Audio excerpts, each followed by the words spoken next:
Welcome to our channel APs study material. जैसे कि हम लेसन प्लान डिस्कस कर ही रहे हैं, तो आज हिंदी का लेसन प्लान दूसरा है ये, ठीक है।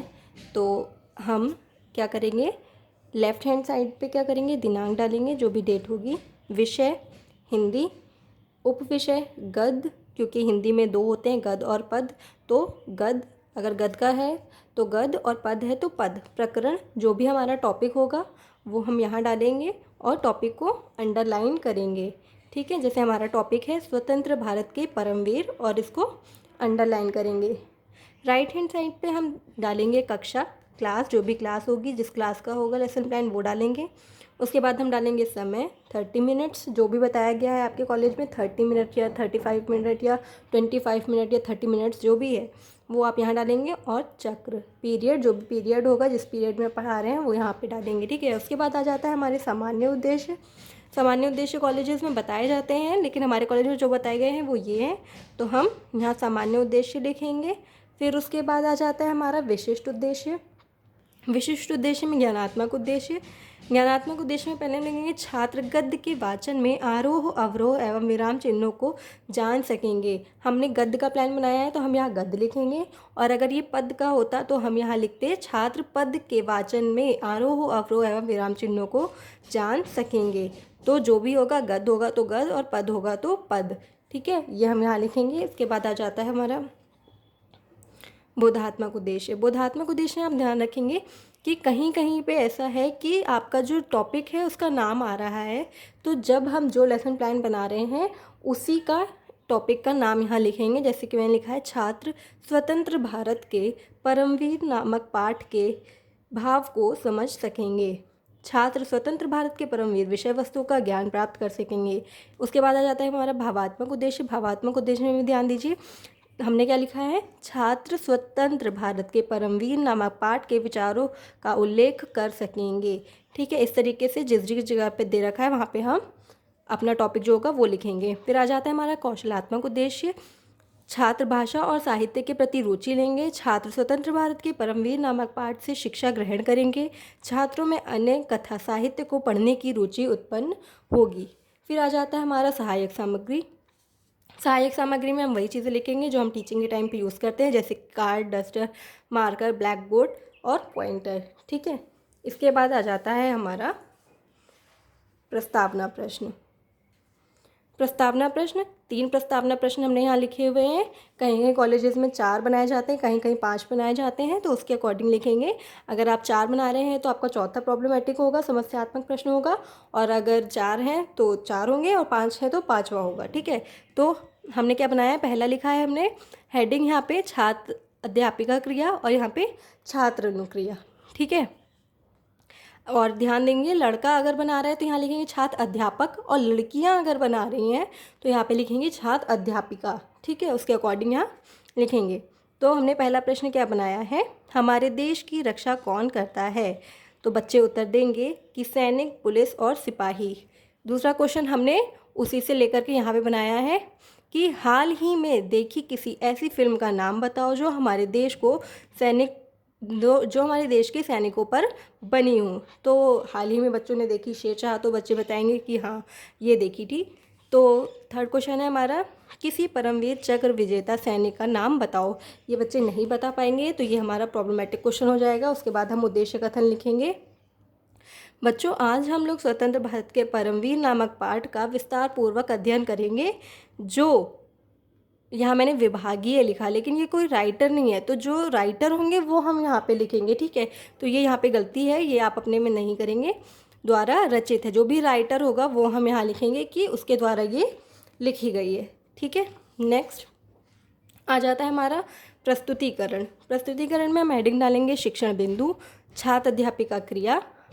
तो हम पहले डालेंगे यहाँ पे आदर्श वाचन। जो भी हम जहाँ जितना पैरा ले रहे हैं गद्य में उतना हम लेंगे, यहाँ लिखेंगे उतना पैरा जहाँ से जहाँ तक हमने लिया है, पढ़ाएंगे जहाँ से जहाँ तक वो लिखेंगे। उसमें आगे हम लिखेंगे छात्र अध्यापिका उचित लक्ष्य तथा आरोह अवरोह को ध्यान में रखकर गद्यांश का आदर्श वाचन करेगी। ध्यान रखेंगे यहाँ पे गद्य लिखा है क्योंकि यहाँ पे ये गद्य का प्लान है, तो हमने यहाँ गद्यांश लिखा है, और पद होता तो यहाँ पे पद्यांश होता। आगे अनुकरण वाचन, छात्र अध्यापिका उचित लय ताल के साथ विद्यार्थियों से अनुकरण वाचन करवाएगी। नेक्स्ट आ जाता है उच्चारण विधि। जो भी टफ वर्ड्स होंगे जो हमने चैप्टर पढ़ाया है उसमें से जो टफ वर्ड्स होंगे जो बच्चे नहीं बोल पा रहे हैं उन्हें हम यहाँ लिखेंगे। कोई भी 3 वर्ड्स आप उसमें से ले सकते हैं। जैसे मैंने यहाँ लिखा है अभूतपूर्व, मरणोपरांत और राइफल्स। जो बच्चे नहीं पढ़ पा रहे होंगे उन्हें हम यहाँ पर लिखेंगे। फिर आ जाता है हमारा शब्दार्थ। शब्दार्थ को हम 4 पार्ट में डिवाइड करेंगे, शब्द, अर्थ और विधि और स्पष्टीकरण। पहले हम शब्द लिखेंगे। कोई भी जो भी आपने जो जहाँ से जहाँ तक आपने पढ़ाया उसी में से आप 3 शब्द ले लेंगे, उन्हीं के अर्थ बताएंगे। ठीक है, जैसे मैंने यहाँ लिखा लेफ्टिनेंट, क्या होता है, जो होता है उसका अर्थ बताएंगे। कमिश्नर अधिकारी का पहला रैंक। ठीक है, तो ये हमने यहाँ बताया। विधि कौन सी है, वाक्य प्रयोग, और स्पष्टीकरण एक पद है। ठीक है, तो हम यहाँ स्पष्टीकरण भी देंगे कि ये एक पद होता है, तो यहाँ पे हमने स्पष्टीकरण दिया। उसी तरीके से हमने ये 3 लिए हुए हैं। ठीक है, इसके बाद आ जाता है हमारा छात्र अनुक्रिया।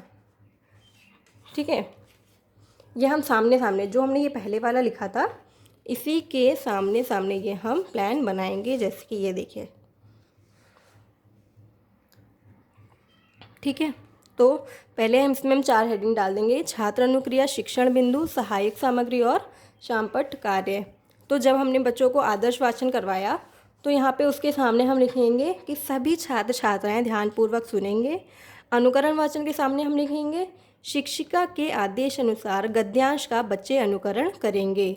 ठीक है, और जब उच्चारण करवाया हमने बच्चों को टफ वर्ड्स, जब ये वाला करवाया पोर्शन, तो उसके सामने हम क्या लिखेंगे, ये छात्र उच्चारण करेंगे, अर्थ बताएंगे एवं ध्यानपूर्वक सुनेंगे। ठीक है, फिर आ जाता है हमारी शिक्षण बिंदु। ये हम बताएंगे वाचन विधि, उसके आगे लिखेंगे नीचे अनुकरण वाचन विधि। सहायक सामग्री, सहायक सामग्री में हम वही चीज़ें दिखाएंगे जो हमने चीज़ें टीचिंग एड में यूज़ करी हैं। तो हमने यहाँ टीचिंग एड में क्या यूज़ किया है, हमने यहाँ पे जो बुक में हमें जिसके बारे में पढ़ाना था उनकी पिक्चर यहाँ पे दिखाई। ठीक है, जैसे बच्चों ने शेरशाह का नाम बताया था तो हम उससे रिलेटेड ये बच्चों को पिक्चर दिखाएंगे। ठीक है, कि इनके ऊपर वो मूवी बनी है, तो इस तरीके से हम टीचिंग एड यूज़ करेंगे। फिर आ जाता है हमारे टफ वर्ड्स। जो हमने टफ वर्ड्स बनाए हैं जो बच्चे नहीं बोल पा रहे थे उनको हम इस तरीके से यहाँ पर लिखेंगे। ठीक है, जैसे मैंने यहाँ लिखा है अभूतपूर्व, मरणोपरांत और ये राइफल्स। इस तरीके से हम ये बनाएंगे फ्लैश कार्ड। ठीक है ना। फिर आ जाता है हमारा शामपट कार्य। जो हमने शब्द अर्थ लिखे थे उन्हीं को हम यहाँ पे ब्लैक बोर्ड पर भी लिखेंगे। ठीक है ना। नेक्स्ट आ जाता है हमारा बोधात्मक प्रश्न। बोधात्मक प्रश्न 3 होंगे। बोधात्मक प्रश्न उस जो हमने पढ़ाया उसी में से 3 क्वेश्चन हम बना लेंगे। जैसे यहाँ पे मैंने बनाया है कैप्टन विक्रम बत्रा का जन्म कब हुआ था। कैप्टन विक्रम बत्रा लेफ्टिनेंट के पद पर कब नियुक्त हुए। कैप्टन विक्रम बत्रा को किस पुरस्कार से सम्मानित किया गया था। ठीक है, हमने यहाँ 3 क्वेश्चन ये बनाए। फिर आ जाता है हमारा शामपट सारांश। इसमें जैसे कि हमने पहले लिखा था लेफ्ट हैंड साइड पे दिनांक, विषय हिंदी, उपविषय गद्य और प्रकरण स्वतंत्र भारत के परमवीर, अंडरलाइन करेंगे इसको। ठीक है, फिर आ जाता है हमारा कक्षा, राइट हैंड साइड पे समय और फिर चक्र। ठीक है, उसके बाद आ जाता है हमारा ब्लैक बोर्ड पर में जो भी हमने शब्दार्थ लिखे थे वो यहाँ पे लिखेंगे इस साइड पे, और जो हमारे क्वेश्चन हैं उनके आंसर हम पूरे यहाँ पे लिखेंगे। ठीक है, जैसे कैप्टन विक्रम बत्रा का जन्म 9 सितंबर 1974 हिमाचल में हुआ था। ठीक है, कैप्टन विक्रम बत्रा लेफ्टिनेंट के पद पर 1997 में नियुक्त हुए। कैप्टन विक्रम बत्रा को परमवीर चक्र पुरस्कार से सम्मानित किया गया। ठीक है, नेक्स्ट आ जाता है हमारा कक्षा कार्य एवं निरीक्षण। ठीक है, यहाँ पे हम लिखेंगे छात्र अध्यापिका प्रश्नों के उत्तरों को उत्तर पुस्तिका में उतारने का निर्देश देकर कक्षा का निरीक्षण करेगी। ठीक है, फिर हो जाता है हमारा पुनरावृत्ति प्रश्न। पुनरावृत्ति प्रश्न ऐसे भी हो सकते हैं जैसे राइट रॉन्ग पूछ सकते हैं, मैच द फॉलोइंग्स पूछ सकते हैं। ठीक है, या फिल इन द ब्लैंक्स, जैसे कि हमने फिल इन द ब्लैंक्स लिए हैं 3 हैं। यहाँ जो भी हमने पढ़ाया है उसी में से लेंगे। ठीक है, अपने साथियों के साथ डैश को सुबह 3:30 बजे तक इस चोटी को अपने कब्जे में ले लिया। ठीक है, इस तरीके से हम 3 क्वेश्चन बनाएंगे और बच्चे उसका आंसर देंगे। फिर गृह कार्य हम बच्चों को दे देंगे, बच्चे प्रश्न उत्तर को याद करके आए। ठीक है, यहाँ पे होमवर्क देने के बाद हमारा क्या होता है लेसन प्लान कंप्लीट हो जाता है। और अगर इस लेसन प्लान से आपको हेल्प मिले, मुझे लगता है कि हेल्प मिलेगी, तो अगर आपको ये समझ में आ रहा है, लेसन प्लान सही लग रहा है, तो चैनल को लाइक करें और सब्सक्राइब करें। Thank you.